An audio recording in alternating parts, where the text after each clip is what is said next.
и мусульманами, которые сейчас имеют место быть и в Боснии, и, будем говорить откровенно, и которые, так сказать, сейчас мы наблюдаем даже на улицах наших городов.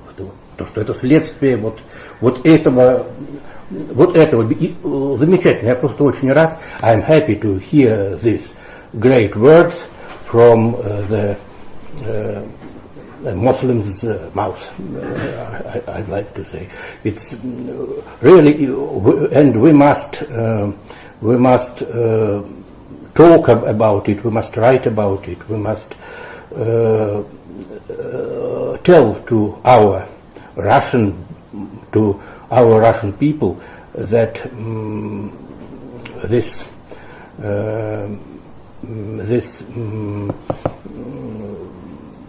evil which is connected in our conscience with the Muslims is a great sin from the point of view of the Islam as it is. And this is a way to our future alliance. Вот, пожалуй, так сказать, я просто немножко пересказал, так сказать, для того, чтобы было ясно вот здесь сидящим, и высказал вот эту вот, так сказать, позицию, that it's very important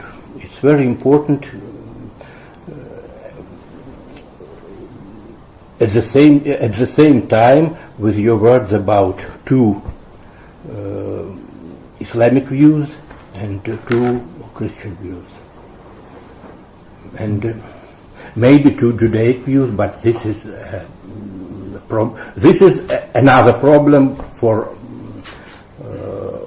our discussion that is more complicated problem. And, but what you said about two Christianities and two Islams is very important. But we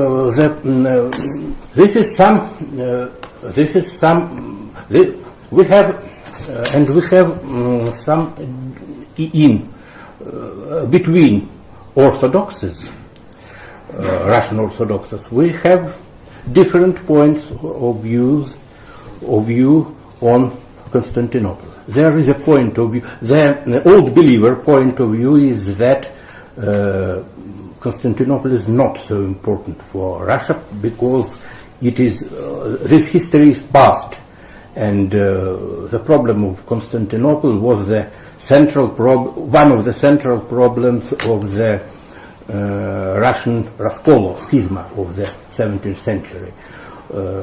But from the point of view of the mainstream of Russian Orthodoxy, not the contemporary mainstream ecumenic and Judeo-Christian, but the conservative mainstream of Russian Orthodox Church. It's from some points of view another view to Constantinople, that Constantinople is a great dream of Russian people and Russian Tsars and Russian Church, and that is the restoration of the Second World. We must also think of this, but maybe historic events are. We have already the answer to our internal discussions between the Orthodoxes. Maybe our destiny wakes up, and maybe we'll go to Constantinople and not and ignore our internal discussions on this. Okay. Maybe you are right. Mm-hmm. That's all. Are there questions or suggestions? Yes. Dear Syeikh Hosein, thank you very much for this interesting lecture, especially about this set of geopolitical, religious, and political overviews. I have very practical questions. about current tensions between the Shia community and Sunni community in Middle East, especially.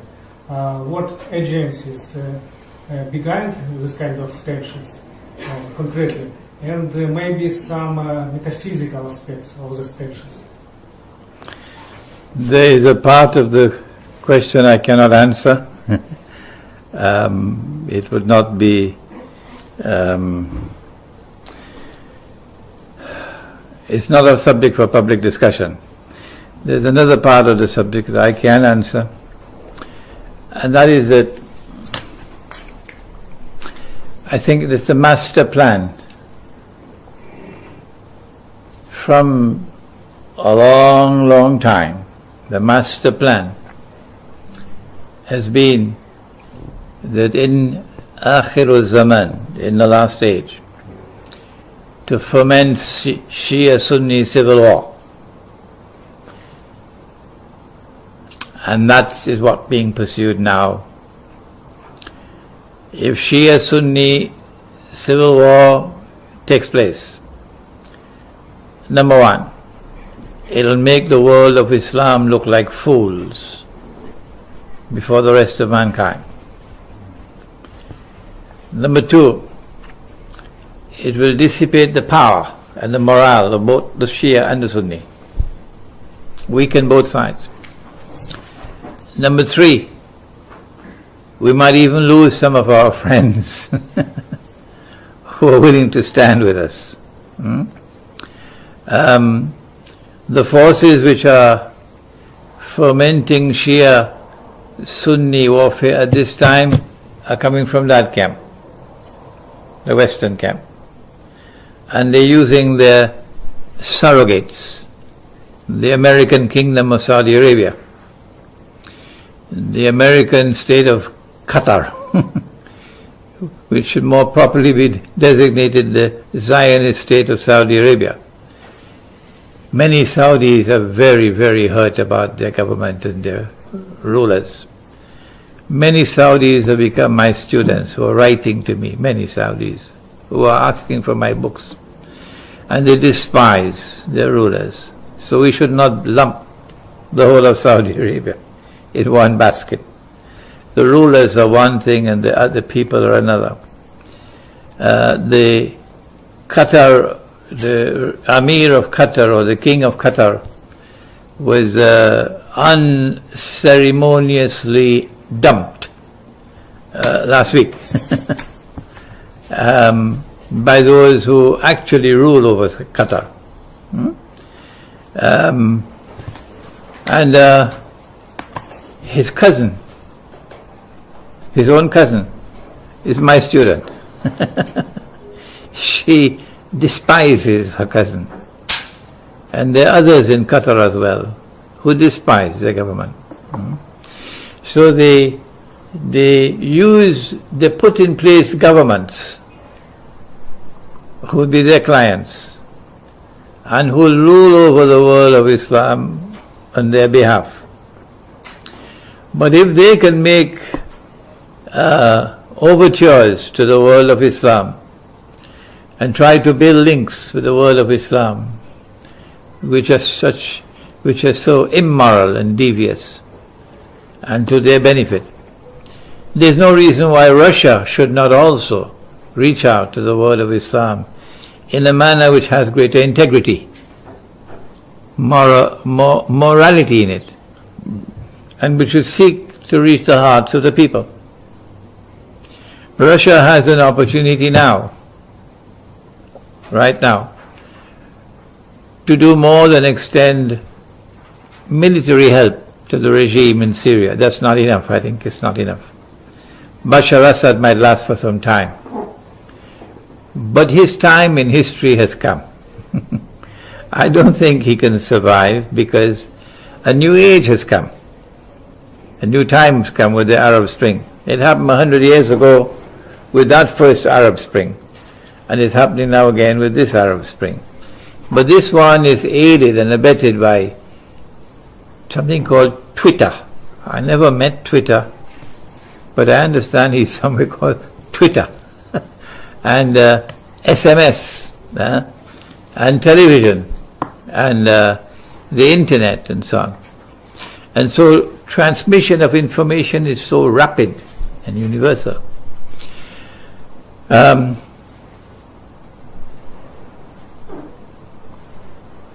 minds of the people are changing now. And the new age is coming to the Arab world. I would love to speak for a moment on Egypt if we have a chance later on. We need more than military assistance to save Syria from becoming another Libya.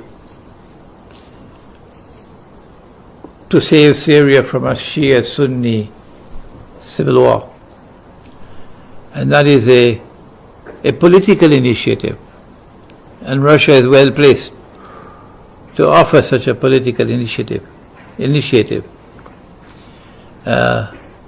When our Prophet, Allah's blessings be upon him, left Mecca and migrated to Medina, he met a diverse society in Medina. There were many Jewish tribes, some of them who had been at war with each other. There were many Arab tribes, some of them at war with each other for generations.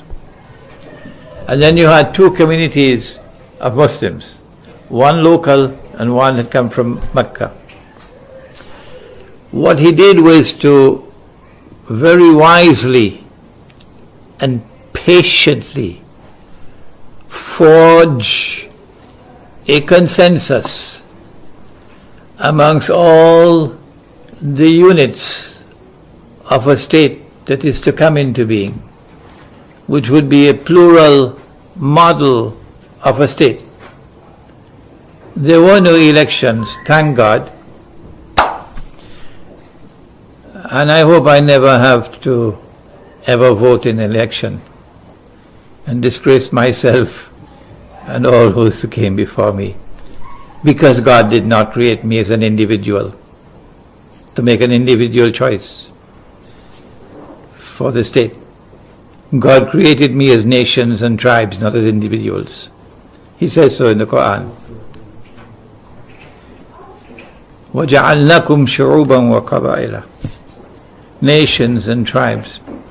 And so it was nations and tribes who became units of the state. And they spoke on the basis of mutual consultation within the tribe. And no amount of money from Washington and no amount of broadcast from Al Jazeera could corrupt the tribe, because they are tribal ethics. And the tribe has to pay deference to those who are the wisest in the tribe, those who are the custodians of the wisdom of the tribe. They spoke with greater authority than one man, one woman, one vote, that nonsense that came from there. And so he forged a plural model of a state, which recognized the political equality of all the units of the state. And so there came into being a constitution. The constitution was necessary because of the political diversity of the state. Had there been no diversity, had there been homogeneity, and you already had your own law, there was no need for a constitution.